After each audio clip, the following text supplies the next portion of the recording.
Hello, Ellie here with WhoCulture, and I've actually got some sad news today, which is a shame really, because we've been coming at you with so much positivity and so much excitement surrounding the 60th, but we do feel that it's important to cover all the topics, not just the good.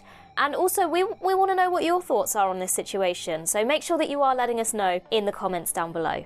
So, funnily enough, I actually heard through the grapevine before anything official was announced that this might happen. But at the time, I was quite sceptical, the WhoCulture team was quite sceptical. We surely thought that it would be fixed before any big deal actually came out of it. But basically, in a nutshell, An Unearthly Child will not be included when more Doctor Who content is added to BBC iPlayer on the 1st of November. So those first 4 episodes ever of Doctor Who will not be included there. Okay, so first and foremost, we probably should just backtrack a little bit because I'm not entirely sure that we've spoken about this yet on the channel in great detail. But last week it was announced that on November 1st, the entire backlog of Doctor Who will be added to BBC iPlayer. This means, though, that Classic Who, Modern Who, Torchwood, the Sarah Jane Adventures class, and Doctor Who Confidential will all be under the same roof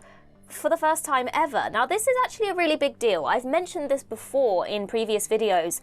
Up until now, Doctor Who is very spread out. You do have Classic Who, it's currently on BritBox and ITVX, but then you've got Modern Who, not available on that, but on iPlayer.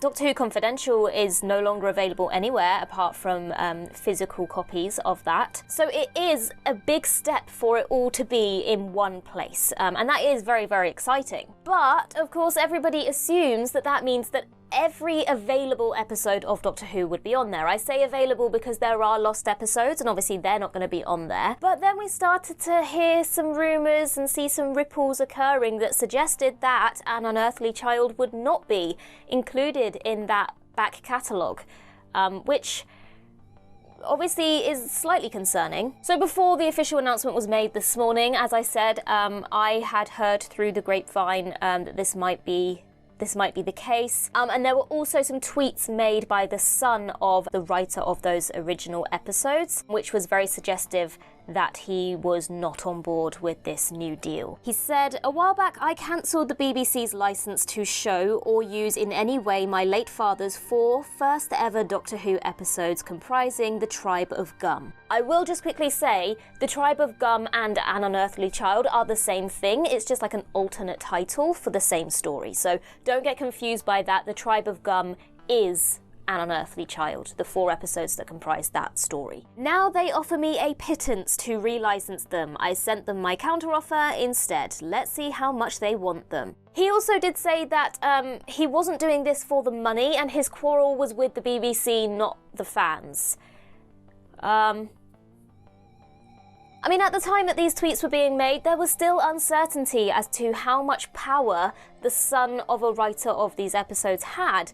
But at the same time, the 60s were a very different time, and you know, now you would never imagine that this would be even an issue. But that's because showrunners and studios have learnt from issues such as this in the past, and this is very much something that has happened multiple times across different franchises that were made during the 60s and the 70s, when licensing was dealt with in a very different way. So then, something else that made it seem like this was actually edging towards actually being a true fact rather than rumour, clips of An Unearthly Child on YouTube were slowly being made to private by the BBC account, the Doctor Who account, which, again, very suspicious. Don't be suspicious. Don't be suspicious. Except we are suspicious. And then, of course, this morning, this official statement was made. And the BBC said, "This massive iPlayer back catalogue will be home to over 800 hours of Doctor Who content, making it the biggest ever collection of Doctor Who programming in one place, but will not include the first 4 episodes as we do not have all the rights to those."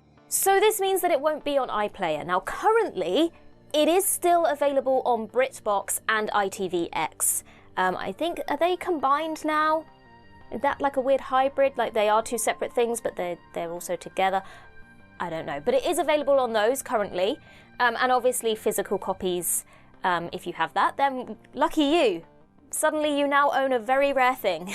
Whether the license that BritBox and ITV have at the moment will continue, or whether when that expires that will be it and it will be removed from there as well, that remains to be seen. And also whether the BBC will be able to distribute that in the episode in any sort of physical form, DVDs and releases like that in the future, also remains to be seen. So currently it seems that if you own the DVD of those episodes now, you're in a very good position.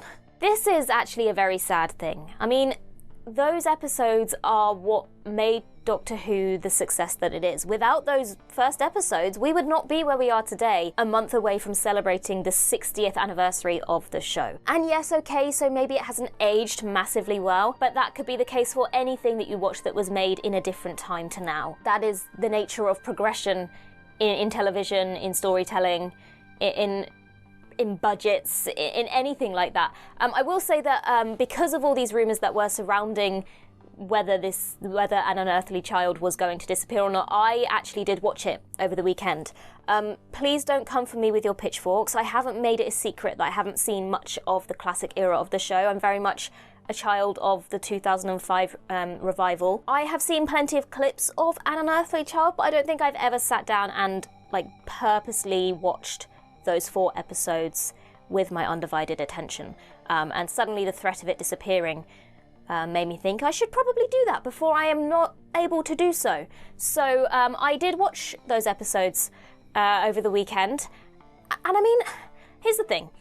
As I've just said, if you watch something with the mindset and expectations of someone viewing in the 21st century, of course, something made in the early 60s is going to have moments that are funny, unbelievable, but as a whole it was very enjoyable. I really enjoyed it, and you can see the elements of that made it so successful, and you can see why people loved it at the time and why it developed into what it is now. I did forget for a nanosecond that it was in black and white and thought, what is going on with my TV? And then remembered, Ellie, you dumb, because classic Who, or at least the earlier episodes, black and white, Ellie.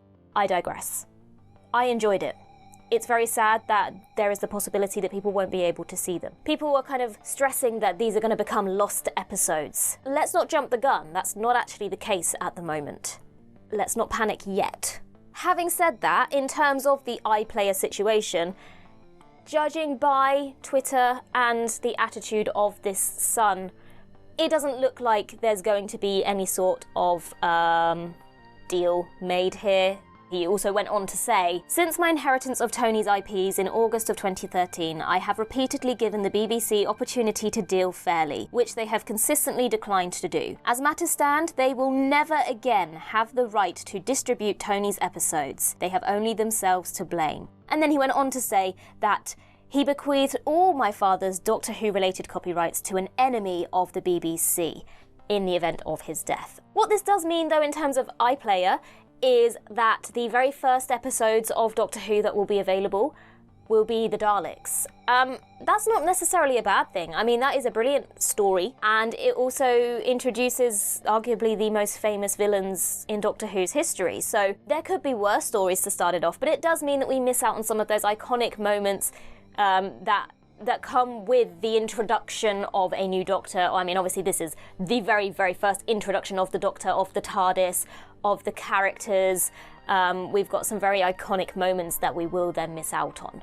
And we'll just be thrown in the deep end, already having established that who the Doctor is, who Susan is, who Ian and Barbara are. We'll miss out on that kind of initial, it's bigger on the inside situation. But it is very sad to think that a compromise couldn't be made, a deal couldn't be settled. For them to be removed from the entirety of the rest of the legacy, it seems a little disappointing. Especially because we've been having so much excitement and positivity around Doctor Who lately. It just is a little bit of a negative thorn dug in there. You know, we're so close to the 60th, there's so much to celebrate, and it's just a little bit sad and disappointing that we now have something negative to discuss. Okay, let's now focus on the positive, which is 1 month until the 60th anniversary, and we are moving into what we have labelled another golden age of Doctor Who. So why don't you check out our video all about that and the reasons why we are heading into a new golden age of Doctor Who. And in the meantime, I've been Ellie with WhoCulture, and in the words of Riversong herself, goodbye, sweeties.